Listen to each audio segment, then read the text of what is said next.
Hi everyone, welcome back. My name is Julia, and in this video I'm going to be talking to you about consular processing after the I-526 approval. But I won't be discussing the actual interview in this video, as I'm going to be doing a separate video on that. We've already talked about how getting an EB-5 visa is a two-step process. Step 1 is the I-526 immigrant petition process, which we discussed in episode 1. Consular processing is step 2 if you're outside of the United States when your I-526 is approved. If you're already in the US when you get your approval, please see episode 3-1 about the I-485 adjustment of status video. So let's begin. Once your I-526 is approved, an approval notice will be sent to your attorney, who will then contact you to let you know that you've been approved. The USCIS currently doesn't send paper notices to non-US addresses, so you won't be getting anything in the mail. But you can register on the USCIS website to get email notifications, so you can find out about your approval at the same time as your attorney. I've provided a link below to the video that describes how you can set this up. Once your I-526 is approved, the USCIS will notify the National Visa Center, called the NVC, that your immigrant petition has been approved. Once the NVC receives that notification, it will send your attorney an invoice for $345. Unfortunately, the NVC invoice will not include your spouse and children's information.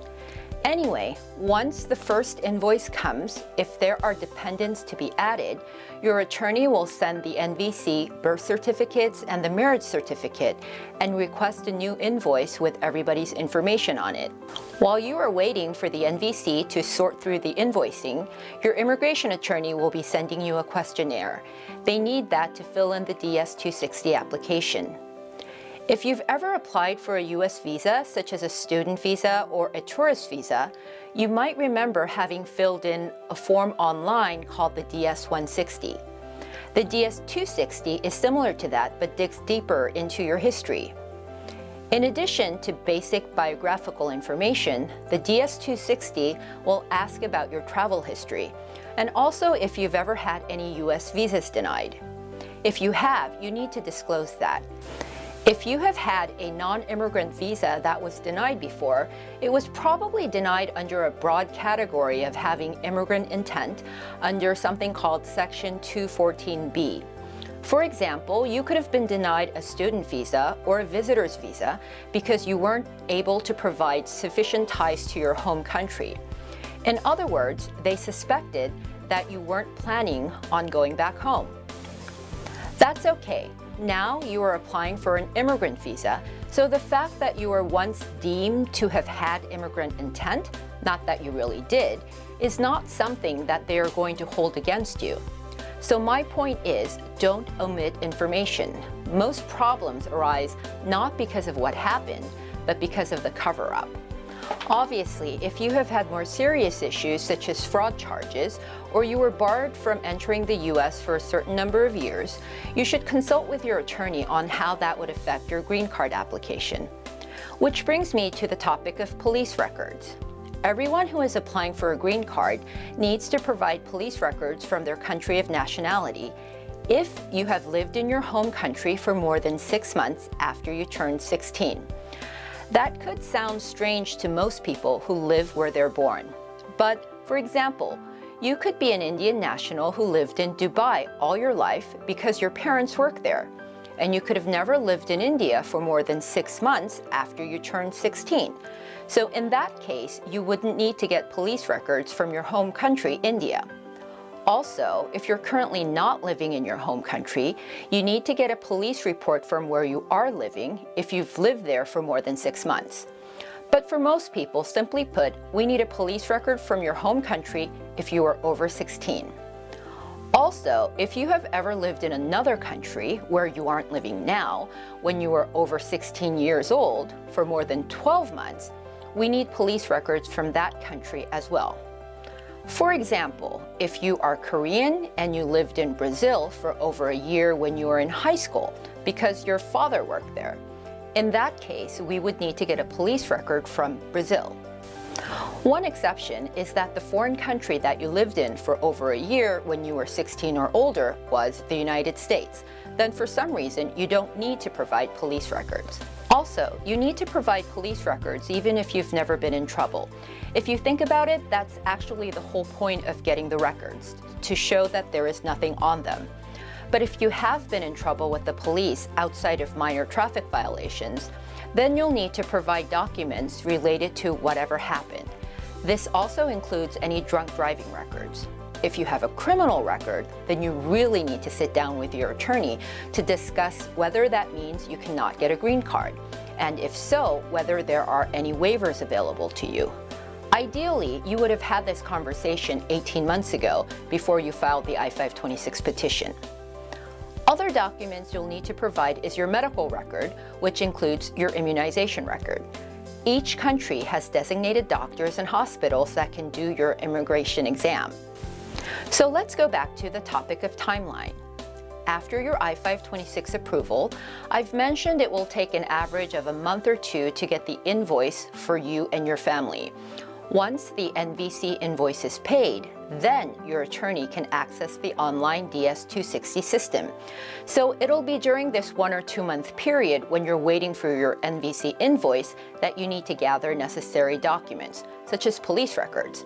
But you don't want to get them too early because in the case of police records, they expire after a year, and you might need to get a new one for the interview. Once the invoice is paid, your attorney's office will submit all the information into the DS-260 system and mail the supporting documents to the NVC. The NVC no longer requires original documents, but you'll need to bring the original to the consular interview, so please keep them safe so you aren't scrambling to find everything later. Once the documents are submitted, then you have to wait for the NVC to review everything.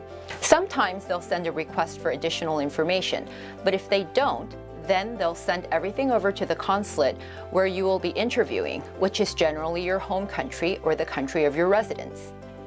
This process can take 2 or 3 months. The NVC website as of July 2017 was saying to expect to wait 11 weeks or so.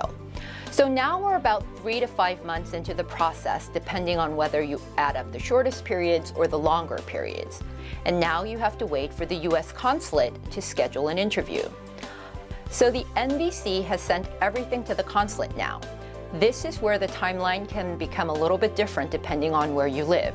We recently had an investor and his family interview in South Africa, and it took forever for them to schedule an interview. I can't imagine that the US consulate in Johannesburg is busier than the consulate in, say, Mumbai, but for some reason it took a really long time. So the wait time from when the consulate has all your documents to when they send out the interview notice can be as short as a month or even more than 3 months. It really depends. And depending on the consulate, you'll get approximately a 4 to 6 week advance notice for the EB-5 interview. If you have a conflict that absolutely can't be avoided, it is possible to reschedule the interview, but generally it's always preferable to just show up when they tell you to. I'll be doing a separate video on the actual interview for EB-5 and link it below, so today I won't be talking about it. Once the interview is over, you will leave your passport with the US consulate so they can produce and attach the EB-5 visa. This usually takes about a week or less. Then you'll either get the passports delivered to you or you need to go pick it up, depending on the consulate. Once you get the EB-5 visa, you should be getting instructions from the consulate office on how to pay your immigrant visa fee. This fee is $220 and each person in the family has to pay. If you don't pay, you can still enter the US, but you won't be getting your green card mailed to you. If you forgot to pay the fees, you can always pay it later, but there will be a delay in getting the green cards, so it's best practice to pay this before you enter the US. Once you enter the US and are processed at the border, the green cards will be mailed to the address that is designated on the DS-260 form. I hope you found the information helpful. Also, check out the links below, including a link to our regional center's EB-5 ebook if you need more information. Please subscribe to our channel to learn more about EB-5. Thank you.